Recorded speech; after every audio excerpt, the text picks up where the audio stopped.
Salut à tous, alors nous voici à la suite de la formation et toujours pour la mise en place d'un tableau de bord dans Power BI.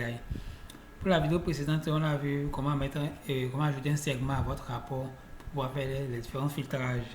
C'est-à-dire, au lieu de faire plusieurs pages pour chaque pays, il est important de faire une seule page ici et ajouter un segment par rapport à la variable que vous souhaitez filtrer.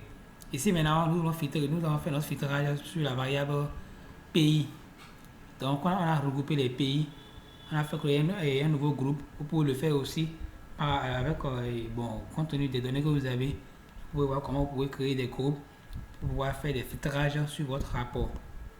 Alors, si vous n'êtes pas abonné à ma chaîne, veuillez vous abonner, activer la cloche de notification, mettez tout en commentaire ce que vous voulez. Et le document est disponible, le document d'information est disponible. C'est bien ça ici. Le document prend en détail tout ce que nous faisons ici en ligne. Donc, il y a plus de détails dedans, vous voyez déjà, c'est ce que nous venons de faire ici. Donc, le document détaille également tout ce que nous faisons ici, avec les commentaires, des captures à l'appui. Donc, si vous êtes intéressé, le lien du groupe WhatsApp est dans la description. Vous pouvez intégrer le groupe et me contacter pour avoir le document. Également, la base de données est dans la description. Vous pouvez télécharger pour pouvoir vous exercer. Alors, donc, aussi, nous voulons ajouter... Nous voulons, comme il avait dit dans la vidéo précédente, nous voulons ajouter ici ce segment qui est là, Nous voulons que son effet se fasse ressentir également dans la page 2. Sur la page 2, on a ici la cartographie qui est là, les données géographiques, les ventes dans chaque pays et dans les villes. Donc nous voulons qu'une fois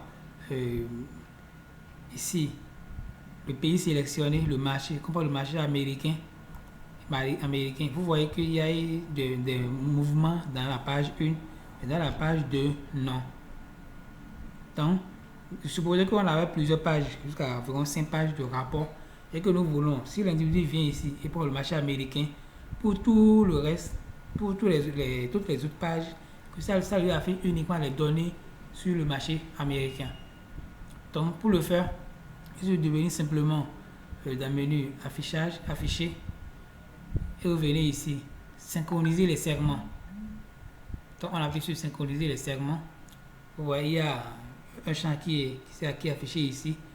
Maintenant, on va maintenant cliquer sur notre segment pour que ça nous ouvre la synchronisation. Notre segment, c'est ici, segment marché. On clique sur ça. Voilà. Vous voyez ici, on a ajouté, synchronisé avec toutes les pages ou sélectionné des pages spécifiques. On a le nom de la page. On a page 1, page 2, page 3. Ici, vous pouvez nommer les segments, comme vous pouvez, les pages, pardon. Vous pouvez donner des noms aux pages. Peut-être que c'est rapport temps, rapport ci, rapport ça. Vous pouvez nommer les segments, il n'y a pas de problème. Maintenant, vous voyez ici, nous avons deux champs ici. Ici, vous voyez, il y a les carreaux qui sont là. Rien n'est coché. Et ici, on a, la forme, le symbole de l'œil façon, mais seulement la première page est cochée. C'est pour dire quoi? Que notre segment qui est là est seulement visible dans la première page, mais pas dans les autres. Et son effet ne se fait pas ressentir dans aucune page. Bon, pour la première page, ça se fait, et vous voyez que quand on clique, ça se fait ressentir, mais en réalité, il faut l'activer. Oui, on ne l'a pas activé, mais comme ça se trouve dans la page, c'est peut-être raison que c'est en liaison avec les autres visualisations. Donc c'est ici, nous allons activer ça maintenant. Donc on active ici, on dit que oui, le segment est dans la première page et on veut aussi ressentir ces effets dans la première page. Également dans la deuxième page aussi, on veut aussi ressentir ces effets là-bas. Mais on veut que ça reste dans la première page. Donc si on voulait encore le voir dans la deuxième page, on allait encore cocher ici. Donc ici, c'est pour la visualisation du segment dans les pages. Genre que le segment va se retrouver là-bas physiquement. Mais ici, vous voyez le symbole qui est le symbole de synchroniser. Dès qu'on coche Amérique ici, la synchronisation va se remarquer aussi dans la deuxième page. C'est ce que cela voudra signifier. Donc, en tant que troisième page aussi, on peut encore ajouter troisième page. C'est-à-dire que même comme il n'y a rien dans la troisième page, c'est-à-dire que si nous ajoutons les tableaux ici, que nous allons ajouter ici dans les prochaines vidéos, les synchronisations vont également se faire remarquer à ce niveau. Vous voyez un peu. Donc, on revient à la première page. Comme on l'avait dit ici, on a synchronisé, on a activé tout ici. Voilà, donc si je prends le marché américain, la première page, les effets, on a remarqué. La deuxième page, vous voyez, je n'ai que le marché américain seul. Et j'ai les États-Unis et le Canada, qui sont les deux pays qu'on a réunis. Maintenant, si je reviens à la première page, je prends un marché asiatique. Je reviens dans la page 2. J'ai également le marché asiatique.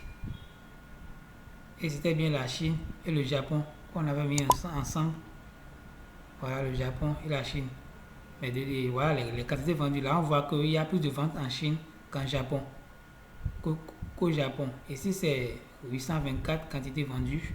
Et ici, c'est 128. Donc, la grandeur de la forme montre également. C'est ce qu'on a fait bien dans les vidéos précédentes. On a mis la taille, on a mis quantité dans la taille pour que ça nous montre la quantité vendue selon la forme, selon la taille des formes qui sont là.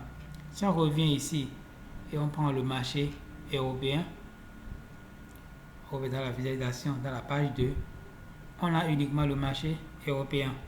Et là, on avait pris la France, Pays-Bas et Slovénie et également, c'est 3 pays, je crois bien.